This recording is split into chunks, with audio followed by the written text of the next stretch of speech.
Hello, everyone. Welcome to Lecture 8 for History 2013, U.S. History to 1865. In today's lecture, we're going to be talking about growing pains, the new republic. So we talked about the Articles of Confederation and how they were not a very strong founding document last week. So now we're going to look at how that plays out and how we have to change and grow into our new nation. Roughly, we're going to be discussing the years 1790 to 1820. We've got four topics today: uh, Federalists and Democratic Republicans, the new American Republic, partisan politics, and the US at war. Yeah, you read that right. We go back to war once again. I'm starting it off with the Federalists and the Democratic Republicans. So immediately, we kind of have an issue with the Articles of Confederation. We can't do anything with them. We cannot collect taxes. We don't have a good administration of justice.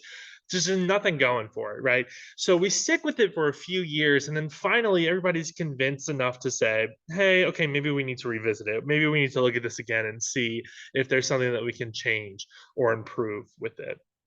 And so ultimately, that's what's done. We call another Congress the Well, they call another Congress that eventually becomes the Constitutional Congress, but it's a secret. It's a very quiet meeting because technically the representatives in that room are committing treason. They are talking about changing the government, completely overhauling the government. And while it might be for the better, it technically is treason. And so, what we have in that room, what we get out of that room, is the Constitution, the federal Constitution that is going to replace the Articles of Confederation. Now, I'm not going to go into a lot of detail about the Constitution. That's what the textbook is there for. It goes into a lot of detail there. But it's important to know that pretty quickly on, we fix some of the government problems that we have, and we've put out this new government structure. And kind of what immediately happens is this war between the political viewpoints that comes out of it. Real quickly, though, we have here the breakdown of what comes out of that. We have officially the three branches of government: the executive, the legislative, and the judicial. The legislative housing the House of Representatives and the Senate, executive has the president and the vice president, and judicial the Supreme Court. Now, this does separate additionally responsibilities of government between the federal, the state, and the local levels of government, as you can see here. If anybody's interested in that one, I'll post it in the forums. Just let me know, and I'll put that out there for everyone. So obviously we have our first president, George Washington, and he serves for 8 terms. I'm sorry, for 8 years, 2 terms. The term limit of 4 years is set, but there is no term limit on number of consecutive terms until FDR. So George Washington could have kept going after his second term, but he kind of decided, I'm done, I've done enough, it's time for somebody else to come in. So we have our first 3 presidents here: George Washington, John Adams, and Thomas Jefferson, followed by our next 2. I'm sorry, these aren't our next 2. These are James Madison and Alexander Hamilton, who are going to characterize, these 5 men are going to characterize our fight, our debate over how do we govern, the Federalists and the Democratic Republicans.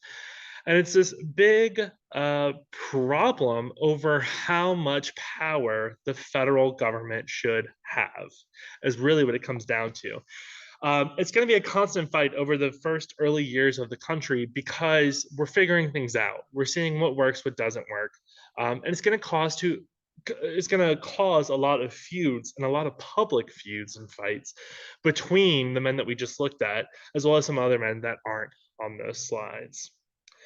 And so what happens is eventually, after we get through all those years, we realize we need a consensus, that it can't be just one party, one-eyed viewpoint, kind of dictating everything.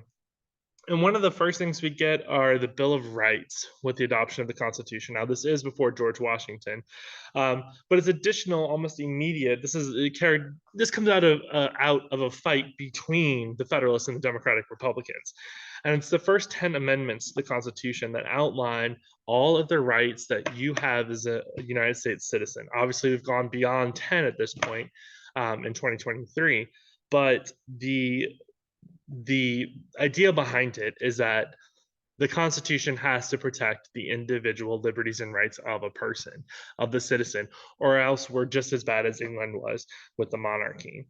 I can also post this one into the Canvas course as well if you want. Just let me know. So we get to our new American Republic. We've settled down, we figure it out, and then we have the French Revolution in France, whose ideals are built strategically upon what they see happening in America. Remember that France was also a big helper during the American Revolution. We send over a couple of diplomats to help, but primarily we are not involved at all in the French Revolution, other than them taking a lot of example and inspiration from our revolution, as well as wanting us to help, but we kind of stay out of it and let them figure out their thing over there. But we get Jay's Treaty. Jay's Treaty is a 1794 agreement between England and the United States, and it establishes limited trade relations between England and the United States. And as a caveat, England agrees to give up its northwest military force in its northwestern frontier. So it kind of takes that easing off of our tensions. And a joint British and American commission was created to decide any border disputes. We agree as two different countries that this is how we're going to settle these problems as they come up in the future. We're going to have a commission that we set up, and these people will decide what the outcome is going to be. And it's written and negotiated by Alexander Hamilton and John Jay. One of the first problems that we encounter as a country is the Whiskey Rebellion. The Whiskey Rebellion is against a newly established whiskey tax on distillers and consumers. And it's the first test of federal authority to issue and collect taxes under this new system. It's also the first test to gather a military force as needed. It's also the first test of the federal ability to quell a rebellion, to stop a rebellion. Oops, too far. And what ultimately happens is it does get put down, but it's the first time that we see our government's really functioning, right? This constitution is working the way it's intended to work. These branches of government, these ideals that we've set up, are working and functioning correctly the way that we want. But this doesn't stop us from getting into partisan politics again. And we get into it over the expansion of the United States. We just keep adding territory. We keep adding territory, which is constantly putting up this fight between who has the right to the authority to decide that. Can the federal government just decide to annex and take more land? President John Adams is going to be our second president of the United States. He is the first Federalist president. We don't really count George Washington. He was never officially identified with a political party. So John Adams is the first one that says, I'm a Federalist. He is a one-term president, and that's because he makes people very angry. He's marked by several controversies, including the XYZ affair, the Alien and Sedition Acts, midnight appointments. Midnight's appointments are a big one that we'll talk about. But the Alien and Sedition Acts of 1798 basically changed the way that a citizen can become a citizen in the United States. It introduces the Naturalization Act that says a person has to stay here in the country for 14 years, which is a change from 5 years in order to gain citizenship. It adds the Alien Enemies Act, and it declares war or invasion. So if you are a member of a country that we have declared war or suffered an invasion from, you can be jailed and deported as an enemy of the nation. Whether you're a citizen or not, you can go. The Alien Act allows the president to deport non-US citizens considered dangerous. And the Sedition Act permitted imprisonment and fines for criticizing the government, which you might be saying, hey, that goes exactly in the face of our First Amendment right to freedom of speech, freedom of press, freedom of assembly. You're exactly correct. And that's why it's a problem. It goes away pretty quickly, but it's a big oversight, right? Madison tries to push this huge federal agenda that doesn't line up and isn't well received. Thomas Jefferson here is our third president of the United States. He's the first Democratic Republican president, so he's the opposite of the Federalist.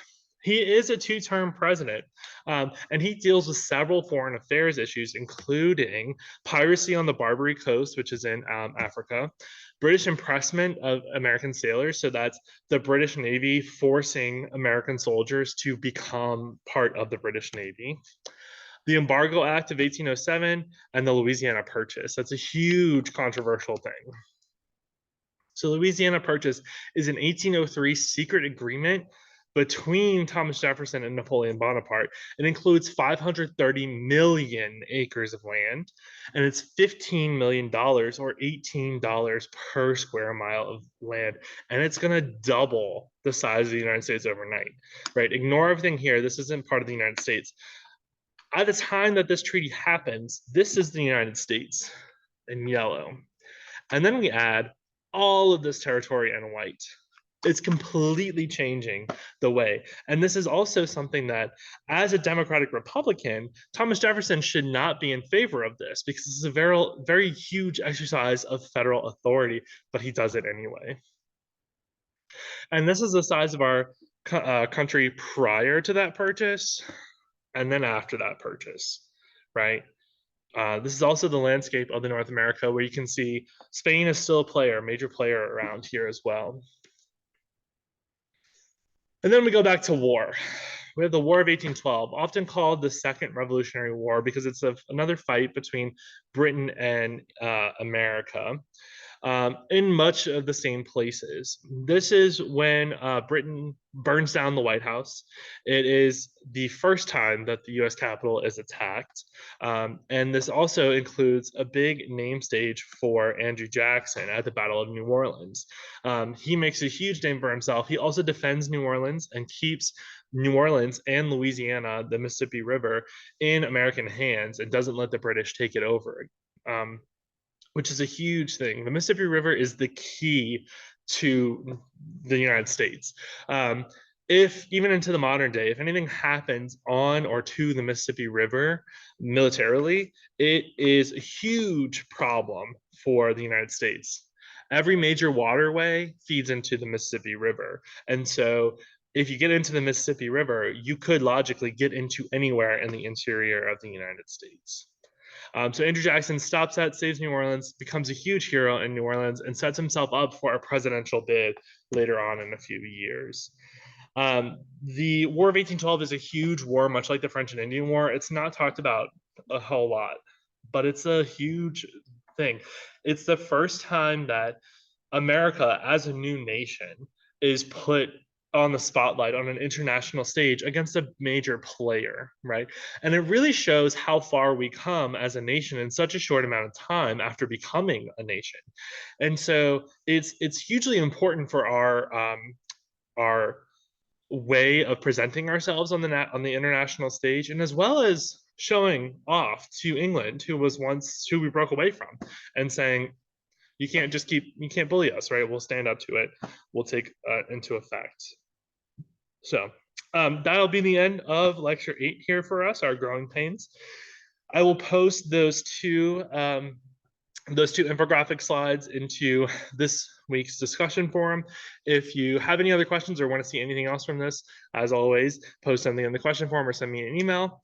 Otherwise, that's the end of lecture 8, and I'll see you guys back here for lecture 9.